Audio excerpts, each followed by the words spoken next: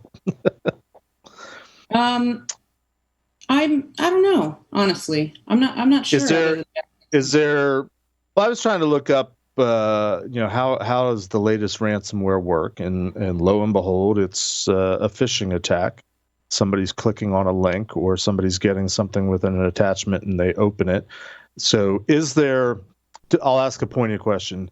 Is there a precedence? Is there a reason to do security awareness, educate your employees on what not to do, and how much priority do you put on that? And do you need to go out and buy a gee whiz vendor's product that puts out every month a mock phishing campaign, and then you get to measure how many people have clicked on it? I have an opinion on it. I want to hear other people's. How much credence should you put in training your workforce not to click on stupid links?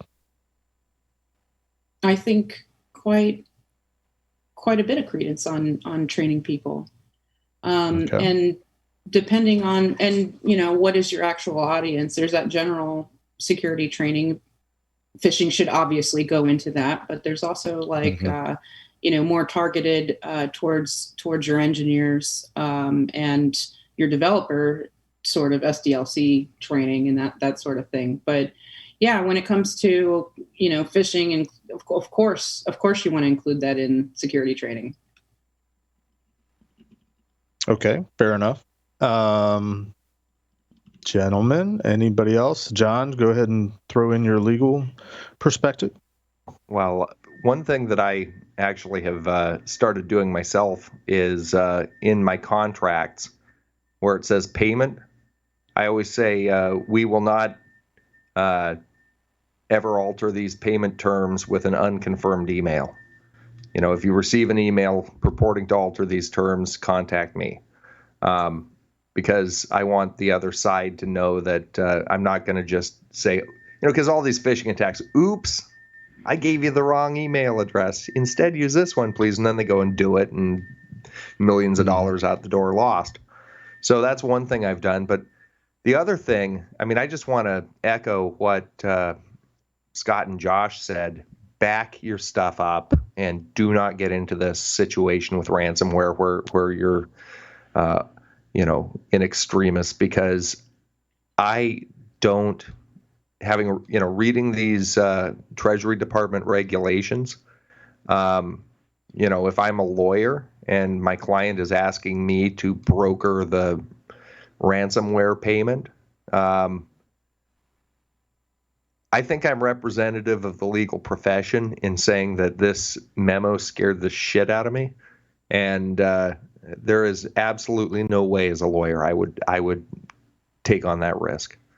And I think pretty much every lawyer is going to take the same view. So, and I think every professional, because how in the world can you make a ransomware payment and have any way to know whether those people are associated with the named bad people, or next week the government will decide they are?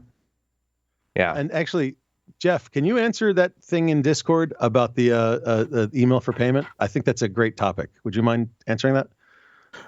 Well, I was in the middle of typing the response into the Discord.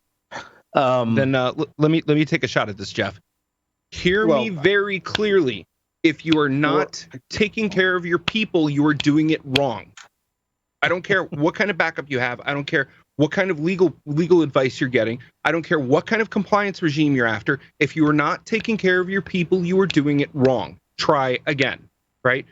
A lot of business has been going on for years, and it's been here before we will be here, and it will be here after we leave, right?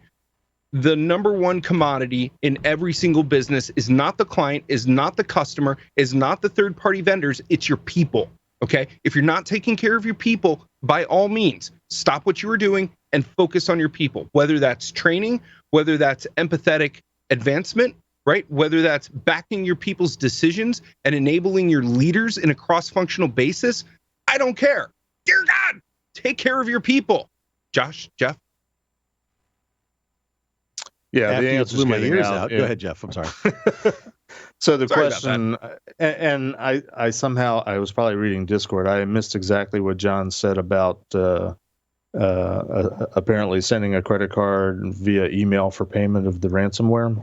But that is a PCI control issue because you're not allowed to send credit card information over end user messaging technologies unless there's encryption going on. So you could use email, but it would need to be encrypted. But it also begs the question of whether all these ransomware purveyors are themselves PCI compliant, which is probably why they're using Bitcoin more than anything. I'm pretty sure they don't give a shit if they're PCI compliant. Yeah, they don't care. That was a little tongue in cheek there, Well, Kat. we've said it Way before. to pick up on that. Go ahead, Scott. Say it again. We've said it. That's what you like to do. We've said it before on the show. We've said it before on the show. The two main effectors that have moved information security in the recent, 10, 20 years have been ransomware and PCI, right? And if you pay attention to ransomware, it's becoming the new PCI. How do you protect against ransomware, right? But that implies that people have been going around saying, how do we protect ourselves from PCI? That's actually a great question. How do we protect ourselves from PCI? PCI is dangerous. Protect yourself from PCI. Remember, if you PCI with someone, you're PCIing with everybody they've PCI'd. Oh, Well, that's very true. And I can't tell you how Yo. many marketing campaigns have started with, let us alleviate your PCI pain. We'll make PCI simple. We'll ease your burden of compliance, as if compliance, which we've all agreed over the course of the year is, if nothing else, this is one definition we've come up with, a measurement of your security program. How is that a bad thing? But it all goes to the misunderstanding and the misconceptions, which we're trying to help people get beyond. Any other thoughts on ransomware? We've got the dangers of don't pay it, and basically if you're hit, you're screwed. And the practical things to do to prevent: back up your systems, Test your systems. test your backups. Test your backup systems. Make sure they work. Because nobody does that, because there's no compliance regime in the world that requires that. This is actually an interesting. Jeff, I'm surprised that you don't know that PCI requires that. I'm shocked. Uh-oh. It doesn't. Uh-oh. Shouldn't it? It doesn't. It's not perfect. PCI. But if PCI doesn't do that, it means PCI isn't perfect. I'm sorry. I don't know if we're allowed to mention that PCI isn't perfect. Nobody, including myself, has ever said that PCI is perfect. We have discussed how PCI does not focus on availability. PCI doesn't care if you can do business or not. If the data is encrypted, it's encrypted, even if it's encrypted by ransomware. It's safe. The presumption, though, is that the people that are doing the encryption can decrypt it, and the underlying data should still be encrypted. But that's neither here nor there. I did want to ask real quickly, though, because we talked about it on the news segment last week, because it was a hospital system that was most recently famously publicly hit by ransomware. We were sort of wondering and talking about how, what's the number one compliance standard for the healthcare hospital world? It's HIPAA. And I asked the question, well, is there anything in HIPAA that would address ransomware? Because how does ransomware play into disclosure of private healthcare information? And we sort of thought, and I sort of thought, well, there's probably nothing specific in HIPAA. Talked to the guy at my company that runs our healthcare practice, and he's like, "Oh, no, there's guidance," and he sent me a document that talks about how HIPAA applies or should apply, and there's special publications that have been put out by OP, whatever it is, that puts out HIPAA, talking specifically about ransomware, which sounds great until you read it, and it gets into the same problem that PCI runs into sometimes, where, well, and I'm paraphrasing, if you knew what you were doing, you would understand that this requirement and this requirement and this requirement, if you really followed it, would address things that would protect you against ransomware, and the liberal use of the word should instead of must and things like that. So my general question, which will probably need to be our final question to the group so we can roundtable it, is what do you do when compliance falls short for specifically protecting against ransomware, and or how do you leverage whatever compliance regulatory standard is out there to try to help companies do what they should be doing anyway, because they're supposed to be doing it for compliance, and they particularly need to do it to protect them against ransomware? Any clever ideas, thoughts, angles that anybody wants to take? Make sure that it's listed in your BCPDR of how you deal with ransomware. And as soon as you have an incident for it, you should be enacting those call trees. You should be enacting those tabletop exercises that we know everybody takes time out of their day to run, right? A little bit of sarcasm. It should be included in your BCPDR. That's my take. John, Kat, Josh. What's included in their disaster recovery, their business continuity stuff is all of right, and what they're enacting right now, according to the latest news, is how do we have no computers anymore? How do we fall back to charts? Just pen and paper sort of charts. That's about how matured this united response seems to be in the media.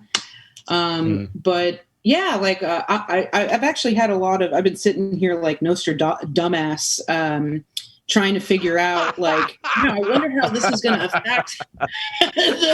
I wonder how this is going to affect the HIPAA and high trust and that whole industry right now, because the latest in the papers here is saying the HIPAA laws say, okay, if it's under 500 breached records, then you have to do something. You get put on this list of shame, the whole nine yard. But I'm kind of like, well, what if something attacks all your computers? Those records, they're unaccessible. They're not stolen or anything like that. They're just unaccessible. And that's where the whole humans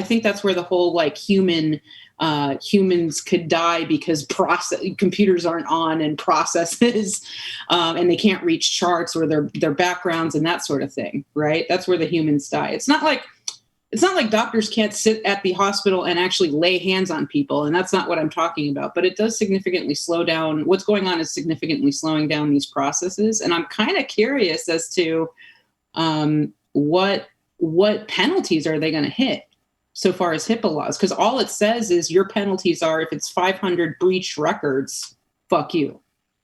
Then you get on this list. So I don't know how this is going to play out. Well, remember, look, I'm going to go back to something I said. As GDPR came in to the EU and then spread out to the world, and we're still waiting for court precedent to see how well spread out it is, I predicted, and I still think it's happening now, that we're going to see data laundering. And I'm sort of stealing a word there, money laundering.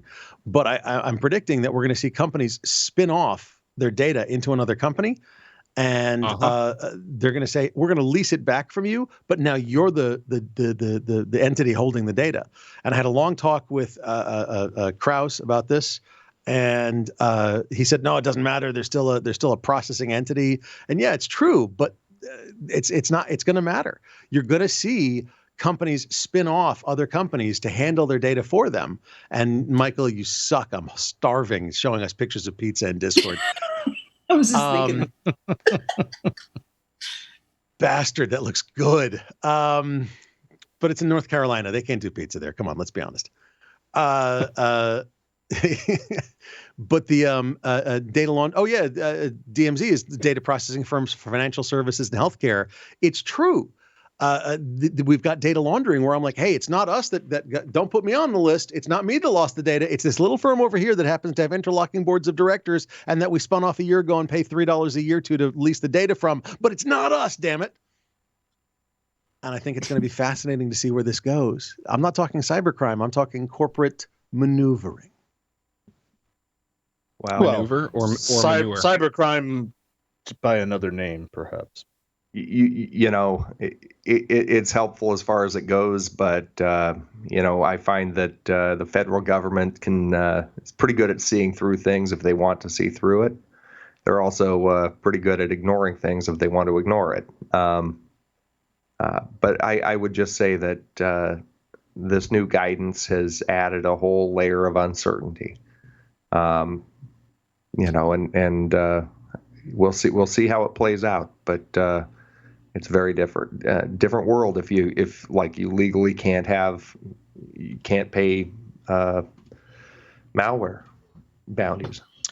Well, at the end of the day, it's a variation on a theme, I guess, but it goes back to, you know, what did Cool Hand Luke call it? Negative reinforcement.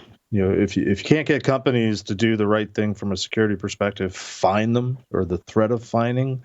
That seems to be the only tangible motivator that we've come up with in this industry, and it's most pointed when companies actually do suffer breaches.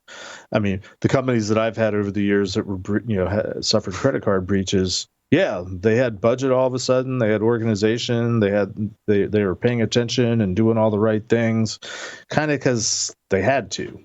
I would love to find a way at the end of the day. Again, a goal of this show is to figure out how to motivate companies to do the right thing, just because it's the right thing to do. And if that takes a wedge, being a compliance standard, whether it's PCI or anything else, people that do that kind of stuff need to learn how to wield that and leverage that and make it work to the benefit of the assessed entity. That's my opinion, anyway. Real quick, final thoughts, and then we should wrap this shindig up. Scott, this has been a great year. Thoughts? This has been a great year. Let's do it again. Right? We got way more to do. We've just started. Let's keep going. Josh. I couldn't agree more. There's so many topics we haven't even explored yet. We've had like 4 or 5 topics in the Discord just today thrown at us that would take multiple shows to do. There's so many things to talk about, and we're having so much fun doing it and getting people involved on the Discord and in the YouTube comments. Please, let's keep going. Another year or 5 or 10. I'm pretty happy with this. I love it. Ooh, thank you all. John. Yeah, I just echo what Scott and Josh said, and just thank you for making me part of it. And it's a great pleasure to talk to some of the smartest geeks in the world. So looking forward to doing it more. Kat, first experience. Love it, hate it. Gonna do it again. Scared shitless still, but I'll do it again. I'll do it again if you'll have me. I'm really appreciative and thankful for letting me come onto the show. This has been interesting for sure. That's one word. Well, if nothing else, we need Dumbass to keep us in check. Dude, I was like, this is the first and the last show. I'm getting Dumbass up in there somehow. That was my goal. Well, be careful, because things said on these shows end up on T-shirts and stickers. Just saying.